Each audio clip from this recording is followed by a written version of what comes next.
अस्सलाम वालेकुम व्यूअर्स, उम्मीद है आप सब खैर खैरियत से होंगे, एकदम ठीक-ठाक होंगे। आज की जो रेसिपी है ना बड़ी ही डिफरेंट है और आपको बहुत ही ज़्यादा पसंद आने वाली है क्योंकि और दही पल्लों में आप इसे ऐड करेंगे तो दही वड़ा का टेस्ट जो है वो डबल हो जाएगा।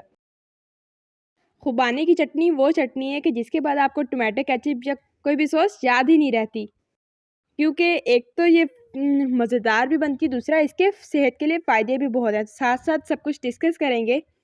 खुबानी जो है वो ताकत भी देती है और एनर्जी भी देती है और रोज़े के बाद जिस्म को जो है वो फ़ौरी तवानाई मिलती है। क्योंकि अक्सर हम लोग पकौड़े वगैरह ये फ्राई चीज़ें खा के हमें महसूस होता है, हमें बहुत भारीपन महसूस होता है। तो ये हाज़मे के लिए बेहतरीन है। कब्ज़ कुछ लोगों को हो जाती है, ख़ास तौर पर रमज़ान में ये बहुत बड़ा मसला है, तो कब्ज़ से बचाव के लिए ये भी बहुत बेहतरीन है। इसका शेक भी बहुत ज़्यादा बेनिफिशियल है। सबसे अच्छी बात है इसमें कुदरती मिठास होती है।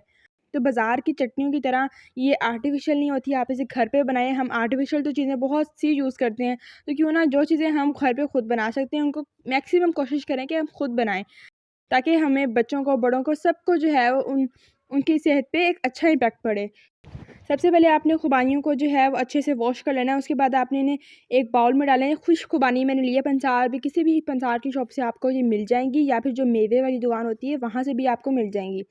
खुश्क खुबानी, खुश्क आलू बुखारा वगैरह सब चीज़ें मिल जाती हैं। फिर इन्हें साफ़ पानी में आपने भिगोना, नीम गर्म आपने पानी लेना है, ठीक है? याद रखिए पानी जो है वो नीम गर्म होना चाहिए, इससे जो है ये बहुत अच्छी फूल जाएँगी। कम से कम 6 से 8 घंटे के लिए रखें, अगर रात को भिगो के रखती हैं तो बेहतरीन है, सुबह आप उसे यूज़ कर सकती हैं और देखें इससे जो है ना वो खुबानी नरम हो जाती है और चटनी का जो टेक्सचर है वो भी बहुत अच्छा बनता है।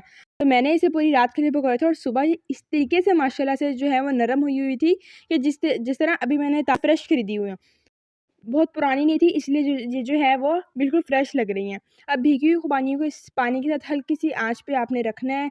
इनकी गुठलियाँ आपने निकाल लेनी है, उसके बाद आपने इन्हें जो है वो पकने के लिए रख देना है। इन्हें अच्छी तरीके से पका लेना है कि खुबानी बिल्कुल गल जाए। यहाँ आपने जल्दी बिल्कुल नहीं करनी, हल्की आँच पर आपने पकाना है। इससे जो है ज़ायका बहुत निखर कर आता है और ब्लेंड इस पहले नहीं करेंगे, पहले हम इसे पकाएँगे और फिर इसमें जो हल्का-सा इसका गुदा वगैरह होगा या छिलका वगैरह होगा, वो भी साथ ही ब्लेंड हो जाएगा। इसलिए आपने इसे अच्छी तरीके से गल जाए तो फिर आप इसे ब्लेंड कर लें।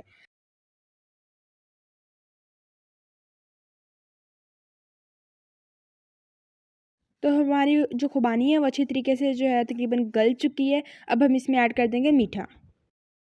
तो मैंने सोचा कुछ नया और कुछ हेल्दी करें, इसलिए मैंने इसमें शक्कर ऐड की और इससे जो है उसका टेस्ट बहुत ही डिफरेंट आता है।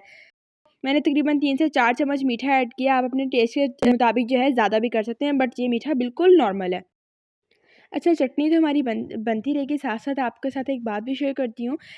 ये अमल वैसे भी हमें करना चाहिए, लेकिन जिस तरह रमज़ान आ रहा है तो हर चीज़ के जो सवाब है वो जो है वो डबल हो जाता है। तो अगर आपके पास दिन में आप 100 रुपया खर्च करते हो, उसमें से अगर आपके पास 10 रुपए भी आप किसी को करें ना, सदका दें या किसी को वैसे दे दें, तो वो आपको उसका डबल सवाब मिलेगा।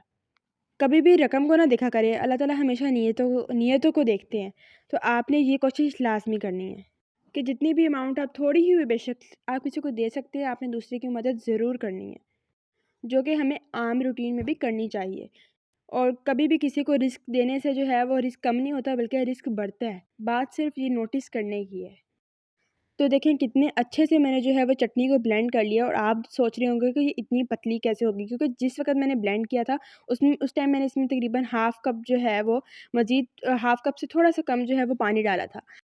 जो है क्योंकि इसने मज़ीद पकना था, इसने गाढ़ी होना था, तो इसमें जो है वो हल्का-सा मैंने मज़ीद पानी ऐड किया है और जब ये पक रही थी तो ये थोड़ी-सी गाढ़ी हो चुकी थी। अब ये कंसिस्टेंसी आपको इस टाइम पतली लग रही होगी, लेकिन ये बिल्कुल बेस्ट है। वो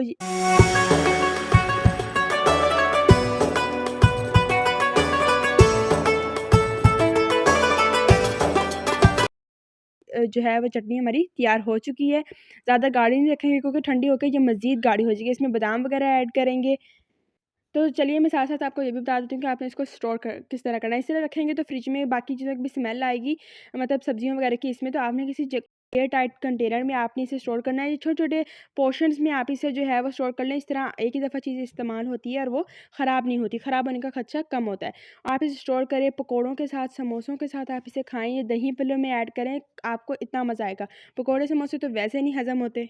तो अब से ये चटनी आपकी स्पेशल चटनी की लिस्ट में शामिल होगी। दूसरों के साथ भी इसको ज़रूर शेयर कीजिएगा।